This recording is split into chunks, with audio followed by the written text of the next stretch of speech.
teman-teman bisa explore tentang berbagai macam penjelasan mengenai CoreX, termasuk untuk instalasi library dan dokumentasi atau manual booknya bagaimana cara menggunakan CoreX seperti itu. Tapi di sini saya akan menjelaskan secara singkat untuk spesifik proyek yang akan kita buat. Di sini teman-teman klik pada menu daftar, lalu isikan nama lengkap, email masing-masing, kemudian password yang ingin digunakan, lalu checklist di bagian saya menyetujui syarat dan ketentuan. Lalu teman-teman klik daftar di sana. Silahkan klik daftar terlebih dahulu dan pause video ini. Jika teman-teman sudah melakukan pendaftaran, maka selanjutnya silakan teman-teman buka kembali website CoreX-nya, lalu klik tombol masuk di sini dan isikan username serta password dari teman-teman semua. Lalu klik masuk dan akan loading. Nanti teman-teman akan ditampilkan tampilan seperti ini. Jika sudah seperti ini, maka kita sudah berhasil membuat akun di CoreX dan kita bisa memulai untuk memprogram CoreX-nya. Langkah selanjutnya adalah teman-teman buka Arduino IDE-nya, kemudian klik di Library Manager di sini, lalu cari nama library-nya adalah CoreX. Pada saat materi ini dibuat, CoreX sudah ada di versi 1.2.4, versi terbaru. Silakan teman-teman install di versi terbaru tersebut, klik install di sini. Oke, seperti itu. Lalu selanjutnya teman-teman perlu melakukan instalasi board-nya. Untuk melakukan instalasi board-nya, teman-teman masuk ke menu File, Preference, kemudian di bagian Additional Boards Manager kita masukkan ke sini untuk URL-nya. Teman-teman silakan ketikkan URL-nya di bagian yang ini. Harus sama URL-nya, yang bawah tidak perlu. Silakan bisa di-pause terlebih dahulu videonya. Silakan teman-teman ketikkan URL yang ini. Jika sudah, maka teman-teman klik OK, lalu tunggu sampai loading selesai. Ada proses loading di kanan bawah nantinya. Tunggu sampai dengan selesai. Lalu jika sudah selesai, maka teman-teman perlu masuk ke Boards Manager. Di sini teman-teman cari ESP8266. Di sini ESP8266 by Community. Teman-teman silakan klik install di sini dan tunggu sampai proses instalasinya selesai. Jika proses instalasinya sudah selesai, maka akan muncul tombol menjadi remove seperti ini. Oke, jika sudah diinstal semua, maka semuanya sudah siap dan kita bisa langsung memprogram perangkat IoT kita. Masuk ke menu atur proyek di sana, lalu kita buat proyek baru. Silakan teman-teman masukkan nama proyeknya ya di sana. Dan nama proyek ini tak boleh sama satu sama lain tentu saja. Nama proyek seperti biasa, teman-teman membuat proyek baru di CoreX. Kemudian status proyeknya silakan atur public atau private, dan deskripsi serta kategori dan icon projectnya silakan teman-teman pilih. Di sini, katakanlah kita sudah membuat satu buah project, saya beri nama projectnya adalah example. Jika sudah membuat satu buah project, silakan teman-teman masuk ke menu proyek kamu, kemudian masuk ke menu example, dan kita akan membuat patch baru di project example ini. Pastikan sisa token projectnya teman-teman masih mencukupi. Untuk teman-teman yang di project ini tokennya masih kurang, maka bisa klik di menu tambah token proyek dan masukkan jumlah token yang teman-teman inginkan seperti itu. Dan kita akan tambahkan terlebih dahulu halaman baru. Tentu saja untuk halaman ini teman-teman dibebaskan ya untuk bentuk halamannya atau nama halamannya. Jadi teman-teman silakan masukkan nama halamannya. Di sini saya akan masukkan nama halamannya adalah ruangan, suhu dan kelembaban ruangan.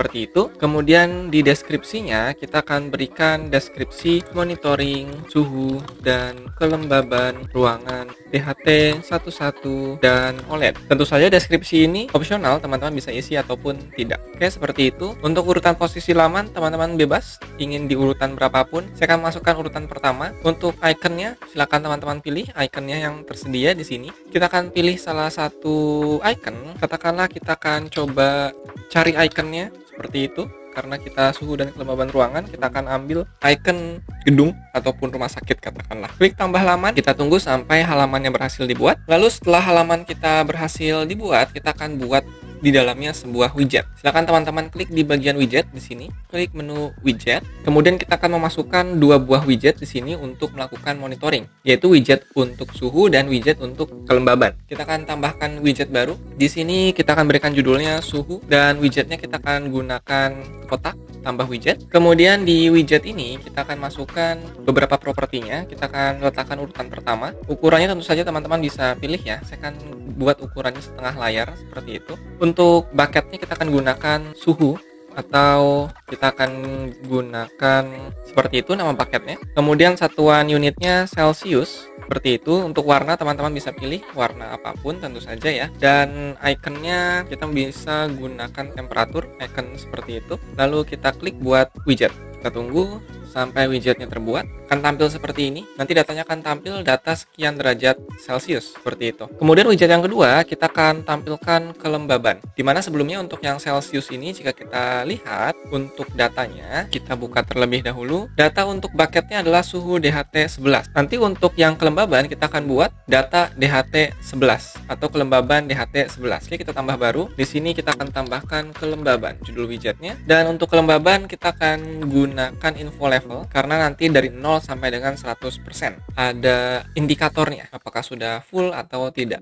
Oke, urutan yang kedua untuk kelembaban ini datanya minimum 0% kelembabannya, maksimum 100% kelembabannya. Untuk bucketnya kita akan ganti dengan kelembaban DHT 11 seperti itu. Propertinya atau unitnya adalah persen dan warnanya tentu saja teman-teman bisa pilih ya. Iconnya kita akan ganti mungkin humid atau water yang berhubungan dengan air, seperti itu. Kita buat widget baru. Oke, tunggu sampai berhasil terbuat widgetnya. Kita sudah memiliki dua buah widget di sini.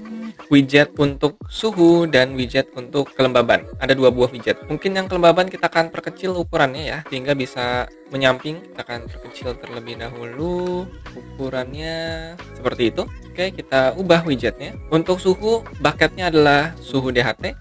Untuk kelembaban, bucketnya adalah kelembaban DHT 11. Suhu DHT 11 dan kelembaban DHT 11. Oke, kita sudah berhasil membuat widgetnya. Sekarang kita bisa kembali ke project example tadi. Kita sudah punya out projectnya dan kita sudah punya link proyek. Jika teman-teman buka link proyeknya, diklik, maka nanti dia akan membuka tab baru dan akan membuka proyek kita. Untuk proyek kita yang barusan adalah suhu dan kelembaban ruangan. Kita klik page tersebut atau laman tersebut dan kita sudah punya tampilan suhu dan kelembaban ruangan. Selanjutnya kita tinggal menghubungkan saja dari perangkat IoT kita sehingga tampil suhu dan kelembabannya di CoreX. Oke, kita akan lanjutkan kembali. Membuka file example karena di sini langkah pertama adalah untuk melakukan pengiriman data, send data dari perangkat IoT kita ke CoreX. Jadi silakan teman-teman klik di menu file, kemudian klik pada menu example, scroll ke bawah, cari CoreX. Di sana ada CoreX dan teman-teman pilih ekspresif, lalu pilih di example yang send DHT. Klik send DHT di sana, nanti teman-teman akan disuguhkan dengan kode program file example dari DHT-nya seperti ini. Ada beberapa yang harus diubah. Yang pertama untuk pin-nya. Pin di sini kita akan sesuaikan dengan modul CoreX. Untuk nomor pin-nya adalah di pin D4 seperti itu. Silakan sesuaikan, kemudian di komentar pun kita berikan D4 sebagai catatan kita. Dan selanjutnya karena kita menggunakan DHT 11, kita gunakan DHT type seperti ini, DHT type DHT 11. Kemudian out token dan device ID kita copy dari project di CoreX kita. Di sini ada out project, teman-teman copy, kemudian masuk kembali ke send DHT-nya, paste di sini. Seperti itu. Kemudian untuk device ID, ini adalah device ID yang sudah pernah kita buat sebelumnya. Klik di bagian sini. Kita akan buka untuk list device yang sudah kita buat. Lalu kita akan copy device ID-nya. Di sini teman-teman copy untuk device ID-nya. Kembali lagi dan paste di sini. Untuk SSID dan password, ini sesuaikan dengan SSID dan password teman-teman semua. Di sini saya menggunakan WiFi dengan SSID bernama follow@nusabot. Kita ganti seperti itu. Lalu jika teman-teman pilih di bagian passwordnya, isikan sesuai dengan password teman-teman, tentu saja terserah. Ini sesuai dengan password dari WiFi teman-teman semua. Langkah selanjutnya adalah hapus di bagian ini, bagian baris nomor 25 dan 28 karena ini tidak digunakan. Oke, seperti itu. Jadi cukup untuk send-nya hanya seperti ini saja. Kita akan mengirim data kelembaban dan data temperatur sehingga nantinya akan tampil di serial monitor dan di website CoreX-nya. Oke, langkah selanjutnya silakan teman-teman bisa upload kode programnya. Dan jangan lupa nanti buka serial monitor. Pada saat selesai upload nanti akan muncul di sana pesan bahwa sudah terhubung ke WiFi. Karena di sini kita tidak ada indikator apakah berhasil terhubung ke WiFi atau tidak. Oke, kita tunggu sampai proses uploadnya selesai. Jika teman-teman sudah berhasil melakukan upload, kita buka serial monitor dan perhatikan di sana untuk pesan dia akan muncul menghubungkan ke WiFi. Kita tunggu beberapa saat sampai berhasil terhubung ke WiFi dan dia akan menghubungkan ke server sampai berhasil terhubung ke server seperti itu. Lalu kita akan buka di CoreX-nya, pastikan data suhu dan kelembabannya sudah tampil seperti itu. Dan teman-teman tentu saja bisa mengubah data suhu serta kelembaban ini. Kita close dulu, kemudian kita buka suhu dan kelembaban ruangan. nanti akan muncul data suhu dan kelembaban ruangan. Seperti itu. Silakan teman-teman bisa ubah nilai suhu dan kelembabannya sesuai dengan kondisi suhu dan kelembaban di ruangan masing-masing. Kemudian pastikan di statusnya di sini perangkat kita sudah online. Device ID yang kita masukkan tadi sudah online. Device ID yang ini. Artinya device ID tersebut sudah terdaftar atau sudah terhubung ke server CoreX, sehingga datanya yang dikirim dari device tersebut bisa tampil. Oke, seperti itu. Kita akan lanjutkan kembali di materi selanjutnya. Jadi kita akan menggunakan dua perangkat IoT, yaitu untuk ditampilkan suhu dan kelembabannya, serta untuk membaca nilai suhu dan kelembaban. Ini adalah dua perangkat yang berbeda ya. Di sini perangkat pengirim data dan perangkat penerima data, send dan receive, seperti itu. Jadi nanti datanya akan kita tampilkan di OLED, sekaligus kita tampilkan juga di platform CoreX kita, di mana sebelumnya sudah kita tampilkan untuk suhu dan kelembabannya. Sekarang kita akan tampilkan suhu dan kelembaban ini di perangkat OLED, seperti itu. Baik, kita mulai. Silakan teman-teman buka kembali Arduino IDE-nya dan kita akan buka example, file, kemudian example. Teman-teman silakan cari CoreX sama seperti sebelumnya. Kita akan klik CoreX, kemudian pilih expressive dan pilih yang receive untuk menerima data. Jadi ini adalah kode program contoh untuk menerima data. Oke, seperti itu. Nanti akan terbuka untuk kode program example-nya seperti ini. Cukup kita isikan dulu tokennya dan juga device ID-nya. Token di sini teman-teman bisa ambil dari project yang teman-teman buat, out project-nya di sini. Kita copy, kemudian kita kembali lagi dan kita paste di sana. Seperti itu. Untuk device ID-nya di sini, kita perlu membuat device ID baru, di mana sebelumnya kita sudah membuat device ID namun untuk DHT11. Sekarang membuat device ID baru, teman-teman perlu masuk ke menu klik untuk melihat daftar perangkat. Di sini klik untuk melihat daftar perangkat, teman-teman nanti akan ditampilkan tampilan seperti ini. Di sini saya sudah punya dua perangkat. Silakan teman-teman jika belum memiliki dua, maka klik untuk tambah device baru di sini. Karena kita perlu adanya perangkat OLED dan perangkat DHT11 seperti itu.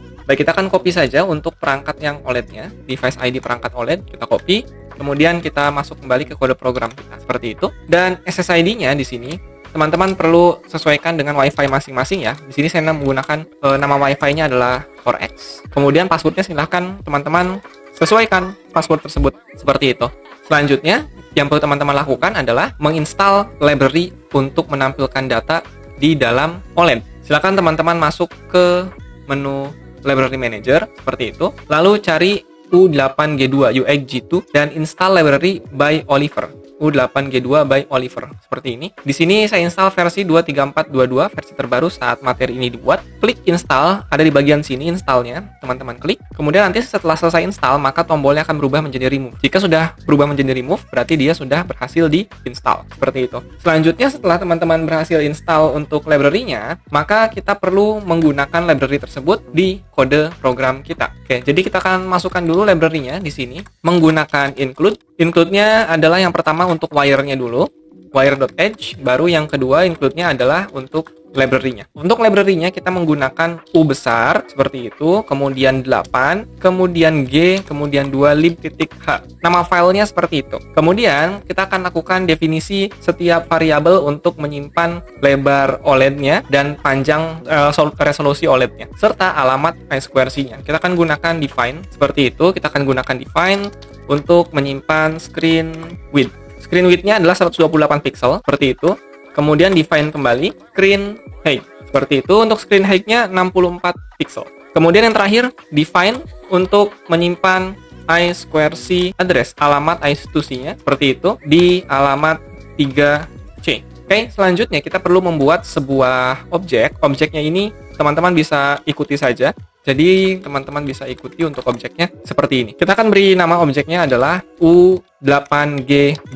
Ini adalah nama objeknya. Seperti itu. Kemudian kita akan langsung masuk ke bagian setup terlebih dahulu. Di mana di setup ini kita akan mulai menggunakan UXG2.Begin. Sama seperti Wi-Fi Begin dan CoreX Begin. Seperti itu. Selanjutnya setelah kita menggunakan Begin seperti ini, kita juga perlu menggunakan clear buffernya. Clear buffer, oke, seperti itu. Sisanya baru kita akan tampilkan ke OLED. Untuk menampilkan ke OLED-nya, teman-teman masukkan kode programnya di dalam fungsi receive di sini. Fungsi receive ini nanti akan dieksekusi setiap kali ada data yang masuk. Di sini kita akan atur dulu untuk fontnya. Sebenarnya fontnya ada banyak yang bisa teman-teman gunakan untuk yang tampil di OLED. Font untuk teksnya ya. Teman-teman bisa membuka dokumentasi fontnya itu dari library manager-nya. Teman-teman masuk ke sini, ke library manager, ada di sini. Kemudian di sana teman-teman klik more info. Di more info ini nanti akan ditampilkan dokumentasinya seperti itu. Dan untuk library-nya yang akan kita gunakan di sini adalah library seperti ini. Fontnya, font seperti ini. Silakan teman-teman ketikkan dulu untuk fontnya, kita samakan saja terlebih dahulu. Lalu kita akan gunakan pengkondisian if untuk mengatur atau untuk mengecek bucket yang diterimanya apa, data yang diterimanya dari bucket yang mana. Jika bucketnya sama dengan suhu DHT11 seperti itu, maka yang kita lakukan adalah memasukkan atau menampilkan nilainya ke OLED. Tapi sebelum kita menampilkan nilai ke OLED, kita perlu membuat variabel dulu dengan tipe data string, di mana string ini akan menyimpan teks suhu. Jadi nanti yang akan tampil ke OLED-nya diambil dari variabel ini, dan juga teks lembab. Seperti itu, sehingga nanti ketika kita mendapatkan data dari bucket suhu DHT11, maka kita masukkan datanya ke teks suhu. Teks suhu sama dengan, kita akan tampilkan nilai suhu titik 2, seperti itu, kemudian ditambah nilai dari variabel, yaitu variabel data. Data yang diterima dari core X-nya. Lalu setelah itu baru kita bisa tampilkan teksnya dengan cara memanggil draw str. Draw string, seperti itu. Kita ingin letakkan di posisi kolom yang mana dan baris yang mana. Saya akan letakkan di baris pixel ke-2 atau 20 lebih tepatnya, agar yang terpotong ya, untuk menjaga-jaga. Kemudian yang akan kita tampilkan adalah variabel dari teks suhu, dan kita akan konversi menggunakan si string agar nantinya menjadi karakter array. Seperti itu. Setelahnya, karena kita sudah membuat untuk suhu, maka kita juga bisa membuat untuk kelembaban. Cukup teman-teman copy saja, kemudian ganti bucketnya menjadi lembab atau kelembaban DHT11 sesuai dengan bucket yang kita buat di core X-nya. Teksnya berarti kita akan gunakan variabel teks lembab, dan suhunya kita ganti menjadi lembab, kemudian tampilkan datanya. Kita akan tampilkan di 60 seperti itu. Draw stringnya teks lembab. Oke. Setelah ini baru kita gunakan send buffer untuk menampilkan ke OLED-nya. Seperti itu. Kita coba upload terlebih dahulu untuk kode programnya, dan tunggu sampai proses upload selesai. Nantinya ketika proses upload selesai, teman-teman bisa melihat tampilan suhu dan kelembabannya ada di OLED. Oke, upload sudah selesai, tunggu sampai dengan OLED terhubung ke WiFi, dan teman-teman bisa lihat di sini untuk nilai suhu serta kelembaban bisa tampil di OLED. OLED-nya bisa teman-teman letakkan dimanapun, di posisi yang sangat jauh dari DHT11-nya. Yang penting ada koneksi internet, baik DHT11 maupun OLED-nya. Karena masing-masing terhubung ke server dari Core X. Jika teman-teman lihat di server Core X ini, dia menampilkan juga nilainya di widget. Di sini kita akan coba cek statusnya. Kita nyalakan dulu untuk DHT11-nya ya. Baik, DHT11-nya sudah menyala dan suhu juga sudah tampil serta kelembaban. Kita akan coba cek status dari setiap perangkatnya. Teman-teman klik di bagian status ini, nanti dia akan muncul di tab baru. Kita tunggu sampai terhubung, maka masing-masing keduanya statusnya adalah online, baik yang perangkat OLED dan perangkat DHT11. Kita sudah berhasil membuat projectnya. Silahkan teman-teman coba untuk membuat project.